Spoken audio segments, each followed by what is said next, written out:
une de cette édition, des milliers de Burkinabés sont devenus des déplacés internes du fait de l'insécurité. À Ouaïbia, certains d'entre eux s'adonnent à des activités génératrices de revenus, ce qui leur permet de se reconstruire. Dossier à suivre dans cette édition.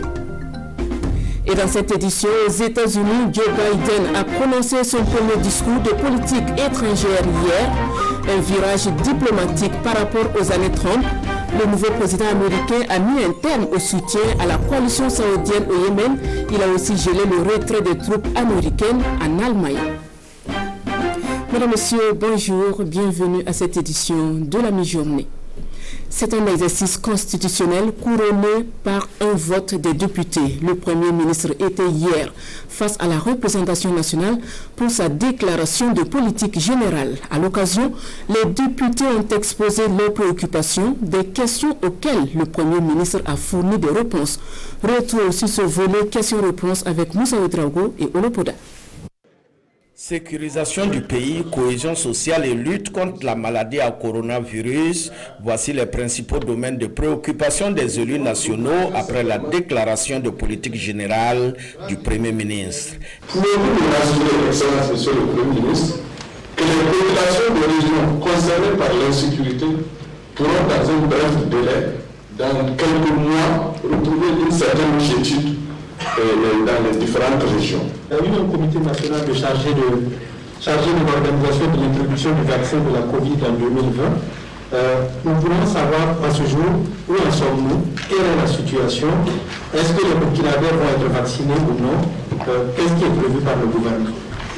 Et comment vous entendez traduire dans les faits cette volonté exprimée par le président du FASO, à savoir un retour au pays dans la dignité de son devancier aux plus hautes charges de l'État?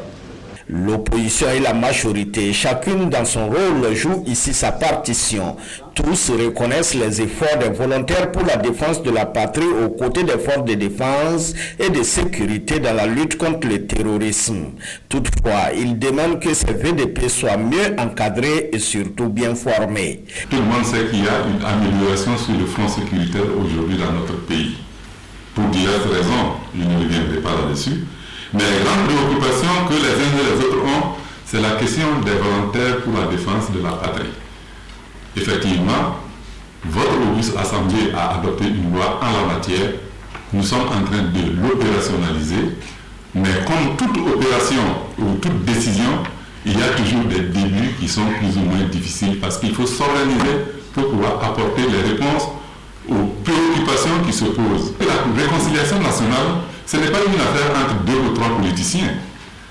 Il faut que l'on dépasse cela. Et beaucoup de gens au niveau du Burkina Faso s'attendent à ce que ce soit une réconciliation entre les responsables des différents partis politiques en croyant qu'on a résolu le problème de ce pays. Alors, allons plus loin, regardons devant et faisons en sorte que cette réconciliation, comme le président du Faso a dit dans l'un de ses discours, il faut que la réconciliation nationale crée un pacte social et républicain qui va fonder la construction de notre pays pour les années à venir. Rapprocher davantage l'administration des administrés pour renforcer le maillage du territoire. La vision politique est claire, mais certains élus nationaux émettent des inquiétudes. Interpellé sur la question, le Premier ministre se veut plus rassurant. Aujourd'hui, nous sommes en train de ressortir le dossier parce que c'est une nécessité vitale pour nous de réfléchir à nouveau sur le découpage administratif de notre territoire parce qu'il y va de l'intérêt de la sécurité de l'ensemble des populations. Je vais vous donner deux ou trois exemples. La région du Fada, je crois que c'est là-bas que le président du Faso a fait la première annonce. Et c'est une région qui représente à elle toute seule plus du tiers du territoire national. Et il y a une seule région. Les distances entre les chefs-lieux de province et les chefs-lieux de la région, bon, je ne sais pas comment est-ce qu'on peut calculer ça. C'est là-bas qu'il a dit, la région est trop grande pour qu'on la laisse ainsi. Et c'est ce qui favorise justement les infiltrations que nous connaissons. Le président de l'Assemblée nationale, quant à lui, a émis un certain nombre de doléances relatives au projet de construction du chemin de fer Ghana-Burkina Faso. Nous souhaitons également qu'à l'occasion, pour ce projet, vous puissiez tenir compte de l'écartement des rails. Parce qu'aujourd'hui, le chemin de fer Ouaga-Abidjan, je ne sais pas dans quelle partie du monde aujourd'hui, parce que dans les pays développés, on utilise encore cet écartement. Nous devons insister là-dessus pour ne pas rester dans les rails de Mathusalem, ça va être compliqué. L'eau potable, l'accès des femmes à la terre, la promotion immobilière, le chevauchement des années académiques, les projets routiers, bref, aucun sujet n'a été occulté. Pour la majorité, cette déclaration de politique générale rassure et donne quitus au chef de gouvernement de dérouler cette déclinaison du programme quinquennal du président du Faso pour l'émergence du Burkina Faso. Les groupes parlementaires Paix, Justice et Réconciliation nationale et CDP votent contre. Pour son investiture, le Premier ministre obtient une majorité absolue avec 105 voix pour et 21 voix contre et une abstention. La question de l'insécurité, l'une des préoccupations que les députés ont soumises au Premier ministre. Nombreux sont ces déplacés internes qui affrontent vents et marées pour tenter de vivre dans la dignité. Fort heureusement, il y en a à Ouaïguia qui parviennent à tirer leur épingle du jeu en s'adonnant à des activités génératrices de revenus. C'est un dossier de Abbas Traoré et Moussaki. Yasmine Diko, une déplacée interne, est en pleine activité de pédicure. Elle met ainsi des ongles artificiels sur les pieds d'une cliente. Mais en plus de pédicure, elle fait le gommage et le maquillage. C'est même le quotidien de cette dame de Djibo, depuis son arrivée à Ouaïguia pour cause d'insécurité. Et Madame Diko s'en sort bien. Je connais faire quelque chose et puis je peux me débrouiller. Donc je sais que si je fais ça, je peux m'en sortir. Donc, vaut mieux de débrouiller que d'aller au camp de réfugiés là. En tout cas, je ne mendie pas, je ne demande pas quelqu'un à manger, je paye mon loyer. Je paye le loyer de mon collecteur, là je paye. Donc, je suis fière de moi-même. Madame Diko n'est pas la seule déplacée interne à opter ainsi. Il souffre qu'il doit quitter la commune de Baraboulé. Aujourd'hui, pas question de s'asseoir ou d'attendre des bienfaiteurs. Relate ce jeune homme avec ses copains en plein travaux de construction de boutiques au secteur 15. Ils ont même déjà fini la construction de 2 bâtiments. Au début, on faisait du manœuvrage même étant marchand. Actuellement, on gagne des marchés, mais si ça ne va pas, on retourne dans le manœuvrage. Là, on paye 2000 ou 3000 francs par jour. Déplacés internes, oui, reconnaissent ici ces hommes et femmes, dont beaucoup se sont arrêtés auprès de l'action sociale. Certains ont trouvé de nouveaux boulots, d'autres préfèrent continuer avec leur ancien métier. Bienvenue chez Baremba ou Drago dans le même métier de Tamsin, secteur 10 de Ouaïguia. Cette couture, en tout cas, je vois qu'en ce moment-là, c'est très dur. Il n'y a pas l'argent. J'ai fait la couture, la par chemise à 750 francs. Mais maintenant, ce que je vois, comme j'ai été élève aussi, et eux aussi, ils sont des élèves présentement, je ne dois pas les faire en chair. Le futur ou bien leur avenir là, le bien-être là, s'ils ont pu être en bonheur, c'est notre bonheur. Maçonnerie, couture, maquillage, maraîchculture, les domaines d'activité sont variés, dans lesquels on retrouve aujourd'hui des déplacés internes. La résilience est ainsi renforcée et l'autonomisation pour certains est pour bientôt.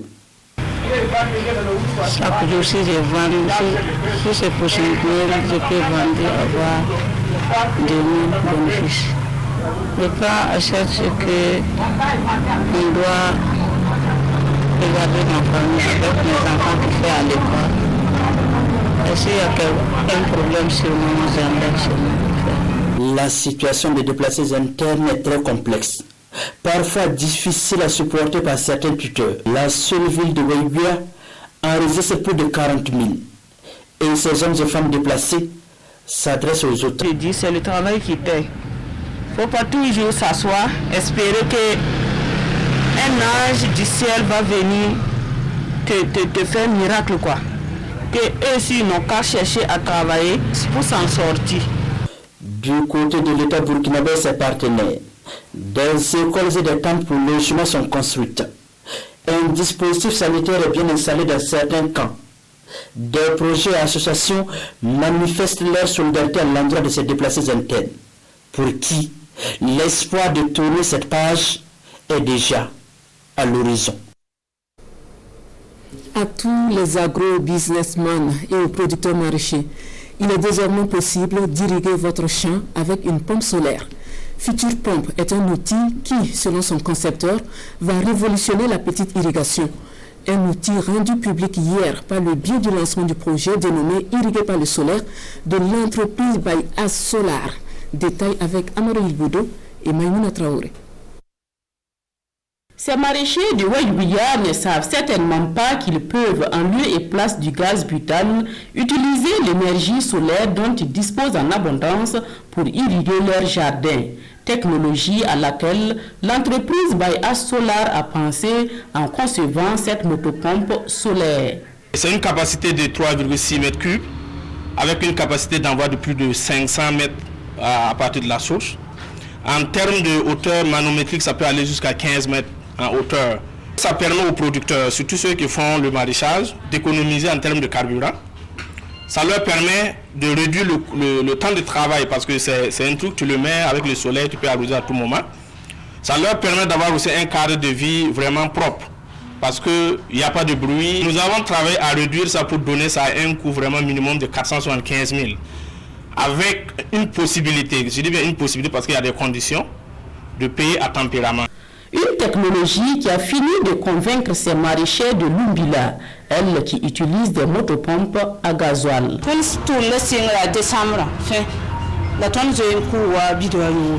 De fin décembre à aujourd'hui, nous sommes déjà à 60 000 francs de dépenses pour le gasoil. Je pense que cette motopompe solaire pourrait beaucoup nous aider. Cette cérémonie consacre le lancement du projet irrigué grâce au solaire de l'entreprise by As Solar, un projet de 6 ans qui entend se servir de cette motopompe solaire pour atteindre ses objectifs. Il y a 7 autres opportunités qui s'offrent aux petites et moyennes entreprises. Un projet de renforcement des compétences entrepreneuriales et managériales est lancé hier par la Maison de l'entreprise du Burkina. Il va permettre aux acteurs de ces petites et moyennes entreprises d'asseoir une meilleure pratique dans la gestion de leurs affaires. Issa Kafando et Issa Kanana. Renforcer les capacités entrepreneuriales et managériales des petites et moyennes entreprises, créer des emplois et consolider les emplois existants dans les PME, entre autres, c'est l'enjeu de ce nouveau projet. Un projet à travers lequel la Maison de l'entreprise du Burkina entend développer une approche novatrice, le SME Business Trading and Coaching Loop, afin de favoriser l'émergence et la compétitivité de ces petites et moyennes entreprises. Il s'agit de pérenniser en fait ce dispositif, cette méthodologie.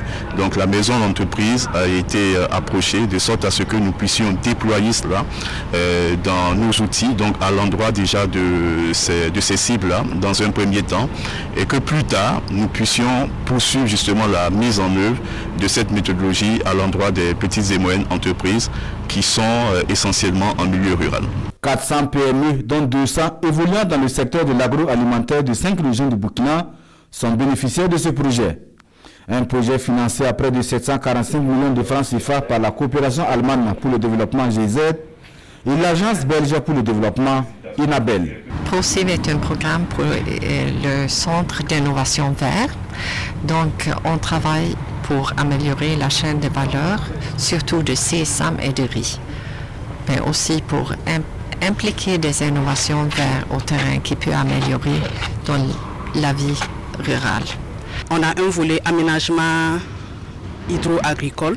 C'est vraiment l'ensemble de tous ces volets-là mis ensemble qui doivent permettre justement à ces petites et moyennes entreprises qui interviennent dans ce domaine-là d'être dynamique et de pouvoir aussi s'inscrire dans la durée. D'une durée de 2 ans, le projet de renforcement des compétences entrepreneuriales et managériales des petites et moyennes entreprises sera mis en œuvre dans la boucle de Moune, les Cascades, le Centre-Est, les Hauts-Bassins et le Sud-Ouest. 37 agences publicitaires ont été reconnues par le Conseil supérieur de la communication, une liste rendue publique par les responsables des publicitaires associés à travers une conférence de presse animée hier à Ouagadougou, compte rendu de Nongbakuda et Amandine Lalsaga. La présidente des publicitaires associés dévoile ici la liste des agences de communication reconnues par le CSC, le Conseil supérieur de la communication. C'est une liste publiée en septembre 2020 par l'autorité de régulation de la communication au Burkina Faso. Cette liste donne 37 agences ayant fait leur déclaration en 2020 contre 36 en 2019. La constance dans cette liste atteste qu'au Burkina Faso, seulement 37 agences sont habilitées à exercer le métier de communication et de publicité. Et pourtant, selon la fêtière des entreprises de communication, le paysage en compte plus et la grande majorité exerce dans l'illégalité. Des agences invitées ici à se conformer à la loi. Quand on regarde la physionomie financière de ces entreprises et les activités de communication et de publicité qui se mènent dans notre pays, on se demande où rentre toute cette manne financière. Aux annonceurs, nous leur demandons de consulter toujours la dernière liste des agences ayant fait leur déclaration au CSC ou d'exiger le récépissé de reconnaissance à jour aux entreprises de communication avec lesquelles ils entretiennent des relations de travail. Qu'à cela ne tienne, Cécile Gouba et ses collaborateurs entendent poursuivre la sensibilisation pour que ces agences de communication dites illégales revoient leurs copies. Luki, ce nom ne vous dit peut-être pas grand-chose, et pourtant, il désigne un site touristique situé à quelques 200 km de Ouagadougou, précisément à Diabo, une commune rurale de l'Est. Une dizaine de sites comme Luki sont en voie de valorisation, cela grâce au conseil municipal de Diabo et ses partenaires. Presley Tiemtoré et Aruna Mare ont suivi la présentation du projet. Suivez leur compte rendu. Des roches granitiques ovales superposées se forment le hangar appelé Luki. Une merveille naturelle peu connue et qui se laisse contempler. Nous sommes à Zanré, un village de la commune de Diabo dans la région de l'Est. Regardez des moutons ici. Donc quand il y a la pluie, nos chèvres viennent se cacher ici. Mais beaucoup de fois aussi, quand on perd nos chèvres aussi, on monte là-dessus pour superviser un peu au loin, pour pouvoir chercher nos animaux aussi. Luki fait partie intégrante des 11 sites que le conseil municipal de Diabo, avec à sa tête Ousmane Boli, entend valoriser pour le rayonnement du patrimoine naturel et culturel de la commune. Nous avons commencé donc à travailler avec des partenaires extérieurs, en l'occurrence des partenaires de l'Italie, pour pouvoir créer un circuit touristique. Ce qui va faire que nous-mêmes, on va enseigner nos enfants avec ça pour qu'ils connaissent les valeurs culturelles qui existent dans notre commune. Et également permettre à ces partenaires aussi d'investir dans le tourisme et accompagner le gouvernement dans sa politique de développement du tourisme au Burkina Faso. Ce projet touristique prend en compte la réhabilitation de cette mare destinée aux crocodiles du village de Zonatenga, une mare que la mairie compte ériger en espace écotouristique. La valorisation d'un site touristique comporte plusieurs dimensions, parce que quelque part on peut dire que sur le plan politique, ça permet de mieux faire connaître votre zone, n'est-ce pas? Et sur le plan économique, bien sûr, ce n'est plus à démontrer. Un site touristique, il y a des effets économiques directs que ça génère, le site en lui-même, et aussi pour la population. Autre site pris en compte par le projet, la tombe Yamba Soubega dit Katabaga. Né en 1924 à Yantenga, cet ancien combattant, bardé de médailles, repose depuis 1977 dans cette tombe creusée de son vivant. À l'époque, il n'y a pas tellement de cercueils. Et pour envoyer le cercueil, il faut aller jusqu'à Ouagadougou, ou bien à Fada. Compte tenu des moyens, on ne pouvait pas quand même avoir un cercueil. C'est pourquoi il a préparé sa tombe avec le ciment, bien cimenté dedans, bien formé dedans, pour qu'on le fasse coucher là-bas. Sur ces différents sites visités, le conseil municipal de Diabo envisage la construction d'infrastructures minimales pour leur sécurisation et leur visibilité. Et pour donner plus de visibilité aux actions du conseil municipal, Diabo se dote d'un nouveau site web qui intègre les nouveaux médias et les e-services. Autant d'innovations présentées aux partenaires afin de solliciter leur appui pour conduire à bon port ce projet de développement touristique. Hors de chez nous, aux États-Unis, premier discours de politique étrangère de Joe Biden qui rompt avec les années Trump. Le nouveau président américain a mis un terme au soutien à la coalition saoudienne au Yémen, gelé le retrait des troupes américaines en Allemagne tout en amorçant un changement de ton à l'égard de la Russie. Joe Biden a prononcé son premier discours de politique étrangère, un discours qui marque un virage diplomatique par rapport aux années Trump. Joe Biden veut renouer avec une diplomatie basée sur les alliances et les valeurs pour, je cite, répondre aux ambitions croissantes de la Chine, à la détermination de la Russie et aux défis mondiaux du climat et de la pandémie de Covid-19. L'Amérique est de retour. L'Amérique est de retour. La diplomatie est de retour au cœur de notre politique étrangère. Comme je l'ai dit dans mon discours inaugural, nous allons rebâtir nos alliances et nous engager de nouveau avec le monde, non pas pour relever les défis d'hier, mais ceux d'aujourd'hui et de demain. Joe Biden a annoncé la fin du soutien américain aux opérations dans la guerre au Yémen. C'est un tournant stratégique par rapport à l'ère Trump. Washington continuera en revanche ses opérations ciblées contre les djihadistes d'Al-Qaïda dans la péninsule arabique. Cette guerre doit se terminer et pour souligner notre détermination, nous mettons fin à tout soutien américain aux opérations offensives de la guerre au Yémen, y compris aux ventes d'armes. Autre volet de son discours, la fin du retrait partiel des troupes américaines d'Allemagne. Donald Trump avait annoncé en juin vouloir diminuer les forces américaines sur ce territoire. La décision avait suscité des remous au sein de la classe politique américaine ainsi qu'en Europe. La déclaration de politique générale du Premier ministre Christophe Dabiré est passée à la loupe par la presse nationale. Le sujet fait la une de l'ensemble des quotidiens qui en font leur analyse et commentaires. La revue de presse avec Vincent Chandraberg. Une même image à la une de l'ensemble des quotidiens pour leur parution de week-end. Christophe Dabiré à la tribune devant la représentation nationale. La feuille de route du gouvernement Dabiré 2, titre citoyen à propos. Le compteur a démarré pour le deuxième quinquennat du président Roch-Marc Christian Kaboré et il n'y a plus de temps à perdre tant les attentes légitimes des populations sont fortes, écrit le journal dans un commentaire. Mettre le Burkina Faso sur les rails du développement, intégrer et partager pour le bonheur. Voilà tout ce que demandent les Burkinabés, conclut Sidoya. Pour aujourd'hui au Faso, c'est un grand oral dans lequel Christophe Dabiré dévoile comment il compte colorier la feuille de route de Kosiam.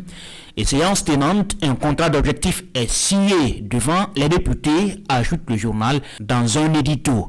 L'éditorialiste relève alors que Christophe Dabiré a opté de regarder dans le périscope plutôt que d'être figé sur le rétroviseur. Les événements cataleptiques du premier mandat révolus, il faut maintenant inscrire l'action gouvernementale dans la durée et l'efficacité. Les bonnes intentions affichées, on attend maintenant la concrétisation. Conclut aujourd'hui au Faso. Le feu vert des députés pour une feuille de route en 4 axes, c'est ainsi présenté la une du journal Le Pays. Feu vert, mais pas à l'unanimité, car tous les députés n'ont pas applaudi à la déclaration du chef du gouvernement. Nous sommes étonnés qu'un premier ministre de sa trempe vienne nous entretenir pendant 1h30 minutes sans nous dire ce qui existait et ce qu'il va faire.